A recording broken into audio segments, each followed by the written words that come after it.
And we are live. Hi, good evening, everyone. Welcome to Level Up Live. I am Dr. Sharita Gaskin-Tillett. I'm your host. This is the show that showcases the amazing accomplishments of women physicians, both inside and outside of the exam room.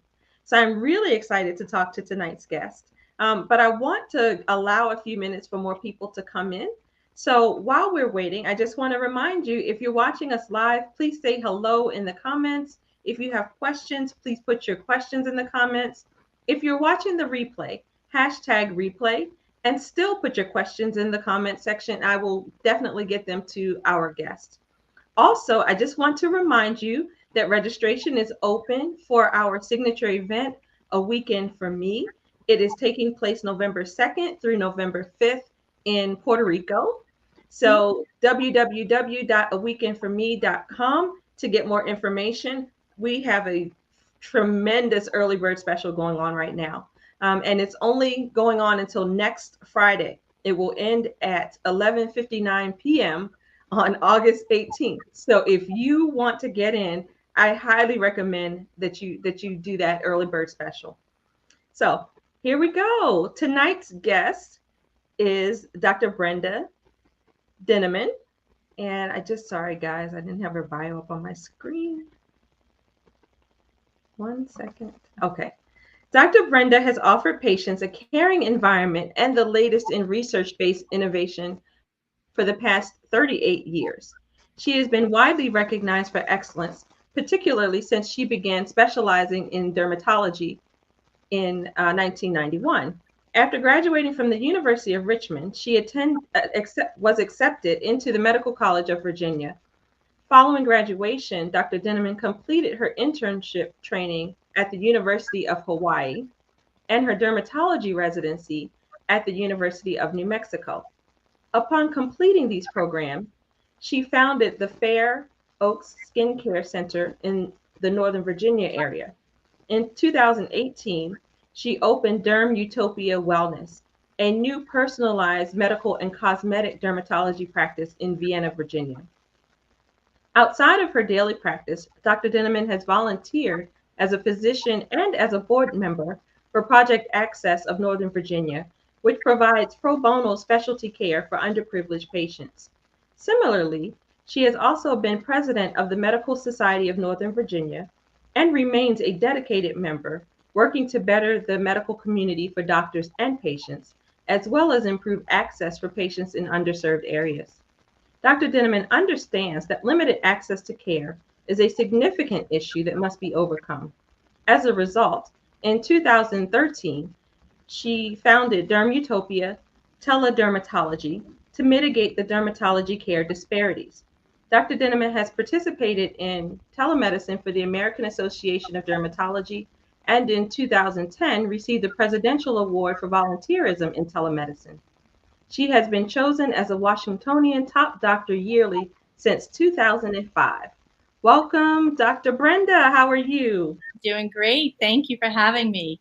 Oh, thank you for coming. So let's jump right in. I usually like to start by asking about your journey through medicine. So tell us, how you came to choose medicine. Did you always know you wanted to be a doctor? Was it a new development? Was this your first career? How did you choose dermatology? Just give us the whole rundown. Oh, yes, of course. I decided I wanted to be a doctor, or was decided for by my father in 8th grade. And it started with dissecting a little frog in little Miss Parker's class. And she said, I think you can be a doctor. I'm not sure what happened to that frog, but from that point on, it became a thing in my family to say that I was pre-med.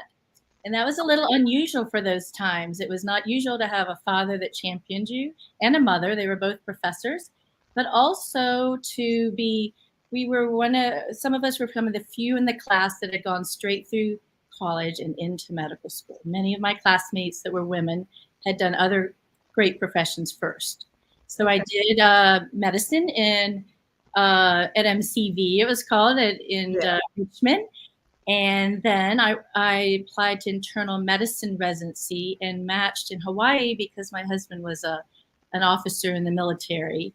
And wow, that must have been amazing. Oh, well, as I said, working 100 hours a week is working 100 hours a Hawaii.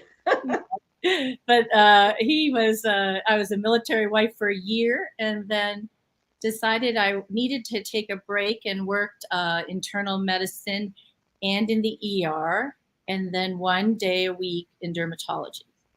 And I had no desire to be a dermatologist. Again, in our day, we used to say, dermatology, that's not a real doctor. how much things change, right? Right. But I happened upon a rotation where I was supposed to be in radiology. It was supposed to be my 2-week rest for the year. And a very interesting guy introduced me to dermatology. And he had over 80 Hansen's disease patients, leprosy patients, many psoriasis patients. And we saw so many people from the outer islands of Samoa and Micronesia. It was just a fascinating experience.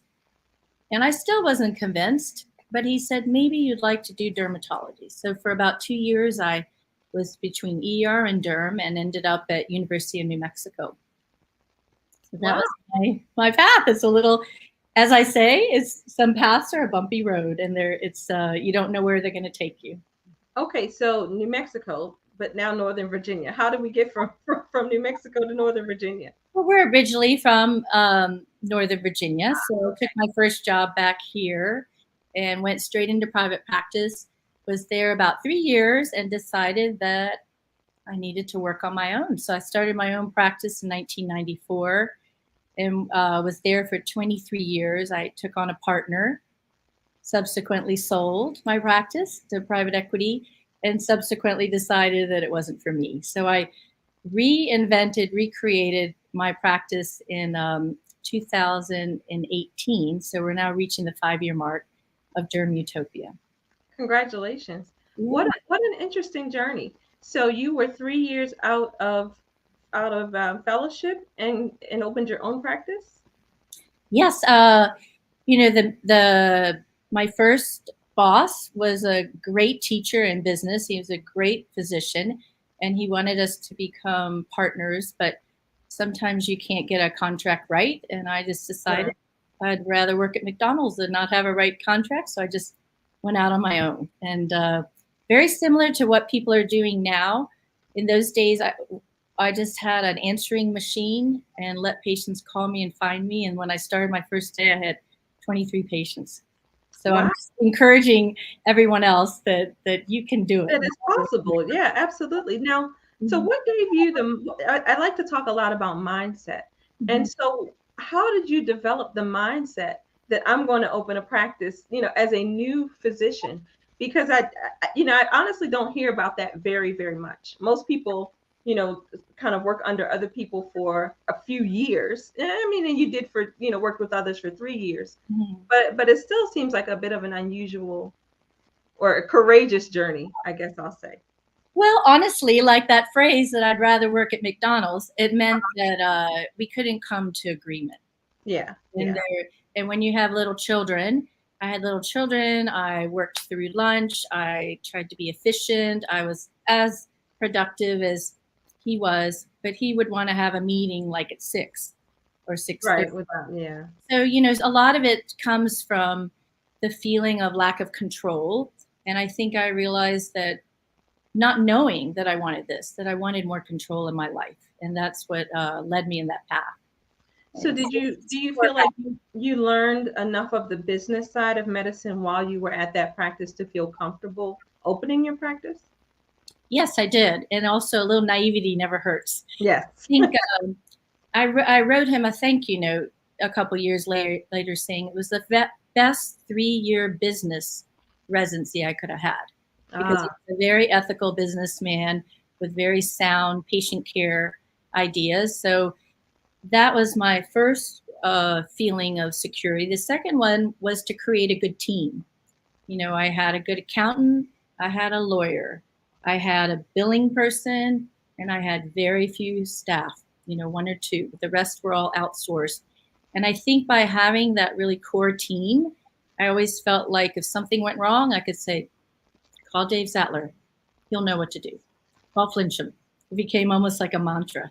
So I really believe in having your your team and continuing to not do things alone. You don't have to know everything. You just have to know where to get the answer. Right, right. That's an important lesson for everybody. So you mentioned teledermatology. How on earth does that work? Well, that was so interesting. That evolved. I think it was like 2010. The AAD was exploring doing telemedicine to support family practitioners, internists, ERs when they had difficult cases. So there was a special phone you had to use. You know, this is like before cell phones were so prominent, and we would take it to a free clinic, and they would have the phone, and they could send us a picture. So that was that part of it. And then subsequently, my daughter, Dr. Christine Shanahan, was applying to medical school and taking a gap year. And we worked with a technology company and created our own app. So the app was called DermUtopia. And the philosophy was you're a dermatologist anytime, anywhere, because it was used 24 hours a day. And basically, it was a HIPAA compliant. It still is. We just reached our 10-year anniversary of using it. It's a way that patients could put in their history securely, take a picture, ask their questions, and we could securely answer and also send them prescriptions. And I still do that today. Wow. And the hopes were, at that time, that we could serve the underserved. We could serve the uninsured. Maybe we could find a way to triage with Medicaid patients that are in, you know, far Southwest Virginia, that are way out in Front Royal and don't have derm. But that became very problematic because everything involved a contract, a license. And so that kind of kept us at a standstill at the point of just doing mainly patients who have acne or psoriasis or eczema that maybe can't get care through their regular internist or don't want to go to the ER, which is what they would end up doing. So we still serve that patient population. That being said, then once COVID hit, you know, telemedicine all of a sudden didn't matter if it was HIPAA compliant, anything goes. And we thought we could explode at that time, but the real issues still become that you have to have a license in every state you see a patient in, and you have to have malpractice in every state. So it's very difficult to expand in a cost-effective way. Right now we're in Maryland, Virginia, Massachusetts, and I am licensed in New Mexico and Hawaii, and we're hoping to expand more. Okay. So now tell me about your practice, DermUtopia. Is it so you say you do still do some of the telemedicine? What's your mix in terms of telemedicine versus inpatient visits? Oh, my brick and mortar is more like 98%. Okay. Let's go with that. During COVID, I did virtual visits and the online visits, but now I'm back to in person. And really, I think when I created the new practice, it really reminds me of the famous quote, and you remember this quote from the 19th century from Trudeau, who said, "Cure sometimes, relieve often, comfort always." Okay. And if I had to have a motto or a belief system about how we treat our patients, that's what we believe. And what that means is many times the patient is coming for something very simple. What could seem simple, you would diagnose it from the door. But the question is much deeper why they're there. There could be fear of death. There could be anxiety that they've caught something contagious. There could be just, other underlying anxiety and depression, of course, that we've seen so much of. And especially in the elderly, we see so much loneliness. Yes. So the beauty has been that I've been given the gift of time, that I don't need to see 30 patients a day anymore. So we see 15 to 20, but we spend time with them. And sometimes that time can just be sitting there listening to a 95-year-old. I had a 101-year-old come in recently. Oh, wow. And something as simple as taking the moisturizer and I apply it to their hands and touch them. Yeah.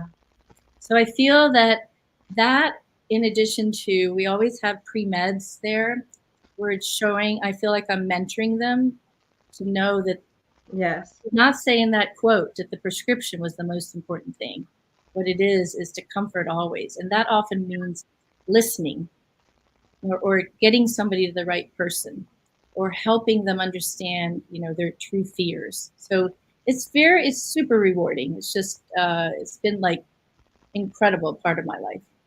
Yeah, and I love that you're imparting that wisdom to medical students, teaching them that compassion and also to look beyond the diagnosis, Yes. to look beyond the thing that's right in front of you, the obvious thing, and to see, some of the underlying issues. Because I think I saw a statistic that 70% of physician office visits have some kind of mental health component to them. Absolutely. And you bring up a great point. Patients come in and sometimes they've been dealing with something for a long time. They've been so afraid to get it looked at, to have it investigated. And you just don't know what's behind their story, what's behind their visit. So Absolutely. yeah. And one thing we've noticed is that many of the male patients need to be listened to, need the comfort.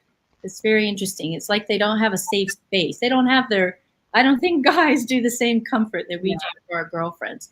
So sometimes I'll have a patient that's in their 70s. In fact, I have two now whose wives are developing dementia. And they start to say the words and they can barely say them. And I said, where else can you feel safe to say this? And I tell them, this is a safe, sacred space. So it's a lot different than what people think dermatology does. For some reason, maybe it's because of the process of they have to be vulnerable. We do a skin exam for skin cancers. There's a lot of vulnerability. Maybe they feel comfortable revealing if you really ask, take the time to ask. So most of your visits, would you say that they are routine or problems, or a good mix?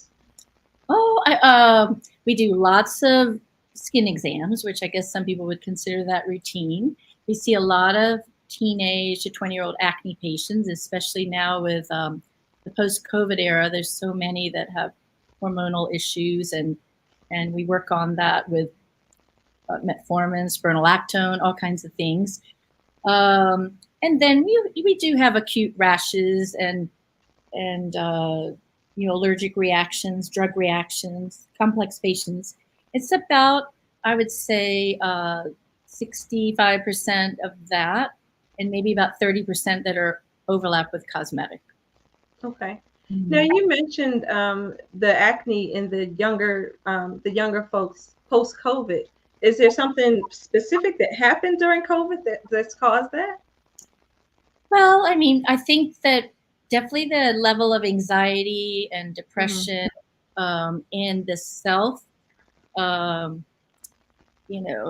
constant looking at Instagram, the constant looking at Facebook, the constant looking at selfies, I think intensified things. So I do a lot of trying to normalize and almost the concept of love the skin you're in, like love your skin. We just made a sign, love your skin, because I think that we try to validate people's natural beauty. We really feel like we can be there to enhance it. We can help your itching stop. We can help your skin calm down. We can help you find a diet that maybe doesn't involve triggers for your rosacea. But most importantly, I need to get them to own that they're okay inside. That's not all about the outside. That's really beautiful. Yeah, I'm learning a lot, actually. I've never thought about a dermatology practice in these terms, and really just medical practice in general. That you're again taking it beyond the clinical and really treating the whole patient. It sounds like definitely more of a holistic approach. Yeah, I think that's the beauty of having your own practice, is that no one's telling you hurry up, or why are you talking to this patient about vitamin D, or and I'll always have a disclaimer. I say, okay, let's work with your internist. Let's get you to your OB. Have you had your colonoscopy? Because sometimes patients will come and get a skin exam, but they haven't taken care of other very important parts of their body. And so I want to make sure that they're getting to good people. And that's another way that we partner with them. I think, again, with respect to the cosmetic aspect, yes, we do filler. We do, relaxing of the frown lines. We do some lasers, but most importantly, we're trying to get people to focus on what it is that they need to feel good. And what you might think they need is not what they need. Mm-hmm. They may just need their skin to look brighter or more even. Maybe their skin is red or it's ashy, and you can fix it with something as simple as a tinted sunscreen. And then there are other people who really just don't want to look like they're frowning all the time. They want to have a little bit more of a relaxed look.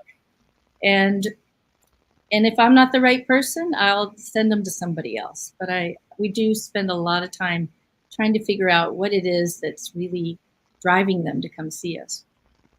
So you hear a lot in just, regular media about, healthy skin. What would you consider to be healthy skin, and what would you recommend for like a person with average skin? I know everybody is different, and I'm sure somewhat individualized, but what does a healthy skincare regimen look like? Well, I think it involves a very gentle cleanser. It doesn't have to be something fancy. I don't like people to use things that are abrasive. So we often use something as simple as CeraVe over the counter.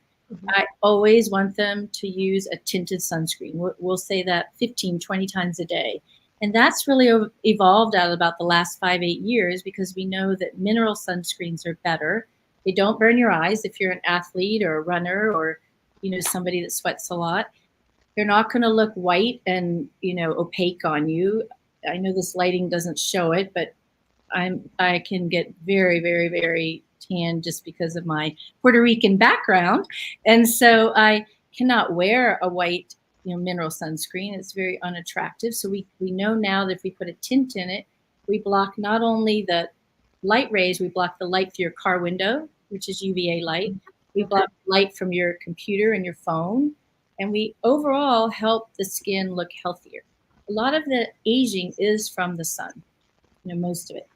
That being said, there are other people, if they're pre-diabetic, if they're, eating a lot of high glycemic foods, if we see it a lot in the young people now. I called it the Starbucks generation, the Frappuccino generation. We were seeing a lot of people with what looked like cystic acne and even some androgen changes with hair loss that I don't think was there in our day. I don't think that was something that we did or we ate. So we do talk to them about dietary triggers. Yeah, treating from the inside out. Mm-hmm, mm-hmm. So now the sunscreens that you're talking about, the tinted sunscreens, are they prescription or over the counter? There's some over the counter. There's La Roche-Posay has one. CeraVe has one. Neutrogena just came out with one. We use also Elastin Tinted is a really nice, elegant one. Bright Girl is one designed by a dermatologist's daughters. And Tizo is a very common one. So there's all different price ranges, and they all have a little different texture and tint to it. So it's a very personal thing. Okay. Many times we'll bring all three to them and let them just choose over the counter and the ones we have. Mm-hmm. Okay, so then the ideal regimen, or like a general regimen, is just the cleanser, gentle cleanser, and sunscreen. And sunscreen for the morning, and then you can add a retinol or a serum that will help turn the skin cells over, especially as you get in your 30s, 40s, 50s, and that'll repair the damage. Many of the patients, you don't have to be a teenager to have acne. As you go through perimenopause, you can start with that again. Yes. So some of those patients will use tretinoin or different gel again, which is like the vitamin A that unplugs the pores. So that's super important. We do see a lot of yeast-related acne now, little fine bumps. And probably the most interesting thing we saw in the last 5 years, and then the mask did not help, is Demodex folliculitis, where the texture of the skin will get almost sandpapery. Oh, wow. Little teeny whiteheads, and that's actually treated with topical ivermectin. Interesting. Yeah, so a lot of interesting things. And ivermectin, that was being used even long before COVID. And sometimes we have to use it orally for patients that have a really bad case. So do you see that seems to be clearing up now that COVID is passing and people aren't in masks so much? I think so, although I don't think mine is. So I'm not sure what that's about. So you wonder, like maybe the biome of the skin changed. We're learning more about that too. That they're starting to use probiotics for eczema and the microbiome of the skin. So I think it could be we're still in the recovery phase of that. Yeah, again, I like that it's a more of a holistic approach. Definitely. So now, at what age do you recommend that people start doing a skincare regimen? And I'm asking this really for a personal reason because my 10-year-old watches a lot of YouTube videos and she's like, Mom, I need a skincare regimen. I'm like, you're 10, you don't. So so settle that argument for me. Yeah, that's interesting. I mean, you're talking to a soap and water girl who sometimes I'm a water girl. That's my joke.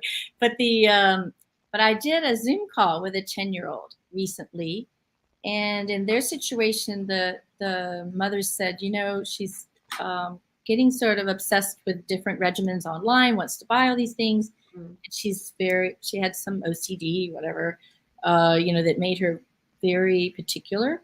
So I just sat and listened to her and let her go through some of the things she had heard and then validated the things she was using already that were helpful, like a gentle cleanser, like a moisturizer. And I didn't find that she was doing too many of the things like they call like slugging, where you're putting oil all over your face. And, there's some kind of little trendy things going on there. The roller thing. And I think my daughter mentioned the skincare fridge. Like, what? Yeah. I mean, it's definitely, there's a lot of marketing out there. Yes. I would say wash your face in the morning, and the other time you wash it is when you shower. I think have those things in both places. Teach them how to manage their symptoms, because if they tend toward dry skin, that's going to bother them. If they start getting uneven skin coloring, and get them early wearing the sunscreen. I saw a little 3-year-old at the pool recently who literally walked up to her mom and said, reapply, reapply. So I thought, oh, we're changing the world. Yes, absolutely. One at a time. Yeah, I like them to keep it kind of simple, because I do see complications from young people using too many products, too many irritating things, too many masks. So I really feel like simple is better. Okay. Now you mentioned before about encouraging people to love the skin they're in, love their skin. How do you facilitate that? Well, I think again we try to listen to what is their pain point. Is their pain point that they just can't stand always looking red, or have they gone through a divorce and now they feel like they have to find the youth again? Yeah. And then we just try to guide them down a path of what could they do today, what could they plan for in the future, and again, just try to give comfort and validation that self-care is important, that they need to start taking time for themselves, pay more attention to their diet. Because as you know, with many, in fact, I saw a woman recently that she has twins, she has a big career, she works 14-hour days. She's lucky to eat. Yeah. Yeah. Self-care. So we had a long conversation about, where can she go with baby steps, almost like what we do in the business school. You don't need to do it all today. Sure. What can you do today? Maybe you need to pay somebody to pack you a healthy lunch because you're working 14-hour days. Yeah. Maybe you need to take, as we know, a half hour, an hour a week to have a massage, to really go and just work on your relaxation. And right. So, we talk to them about things like that. So, it's interesting. I think most people would not make a connection between the condition of their skin and their and their self-care or lack thereof, or even, maybe diet. People do think about diet, but, things like getting enough rest and drinking enough water and, managing stress, all of those things can have an impact on our skin. Right. And we might check their thyroid. Is their thyroid off? Again, are they becoming pre-diabetic? Are they having itching from kidney or liver disease. And I'm always thinking from the perspective, though, of being an internist first. So whenever I see a rash situation, I still can't let go of my training, and that's to, make sure there's nothing dangerous going on, and then guide them to that. Which I think is the difference between going to a med spa or going to, a place that only does filler and things. They're not thinking about that. They're going to be doing laser hair removal before they find out you have hirsutism. They're going to be treating your redness before they realize that, oh, this is triggered by carcinoid or thyroid disease. So we always have to keep our doctor's hat on first, I think. Absolutely. Well, thank you so much for what you do and for coming on. Tell us, if people are interested in working with you, how can they find you? And then remind us again of the states in which you're licensed in terms of the teledermatology. Yeah, so I'm in Virginia, and I'm licensed. I'm very actively licensed in Virginia and Maryland. So I do telemedicine consults in Maryland, and I have a brick and mortar in Vienna, Virginia. And then we do have licenses in New Mexico, Hawaii. We're probably going to be growing to Connecticut and Texas soon. But and our practice is called DermUtopia, and you can reach us. We use a lot of technology. We text. So people text if they want an appointment. They text if they want to get information. And that's on our website, DermUtopia.com. So now for the telemedicine, do they need to have, do we have a referral, or can they self-refer? How does that work? Especially through the app, it's self-referred, and it's a direct pay. So it has a lower price point, but they can just get the consult. And the same with, they don't have to be referred, to be seen. Okay, and we will make sure to put all of that information in the comments. So I'd like to end all of these on pretty much the same question or variation on a theme. And so for you, if someone is looking to up-level their skincare or their skin condition, I guess I'll say, what is the single best thing you would recommend for them? So, single best thing. I think you can narrow it down. You can give me a little list. I'll let you. I think it's for texture. I'm a huge fan of microneedling because all skin types can use that. It's great for scarring. It's great for freshening. It's got a 24-hour turnaround time. If you're red, only 24-hour downtime. You can put makeup on and go.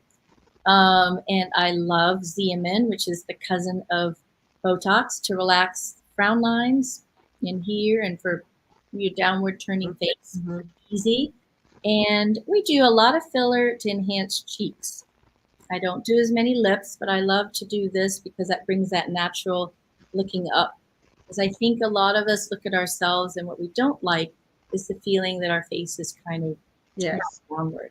And it comes naturally with some aging and hereditary, but by just brightening the upper half of your face, I think that gives people a lot of joy.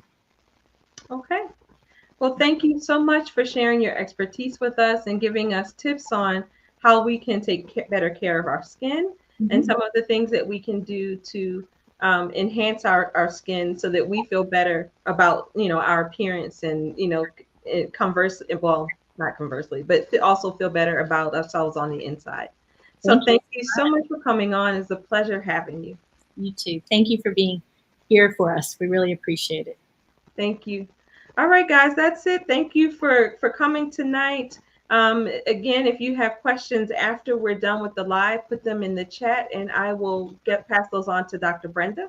And we will see you guys next week. Take care. Have a great week.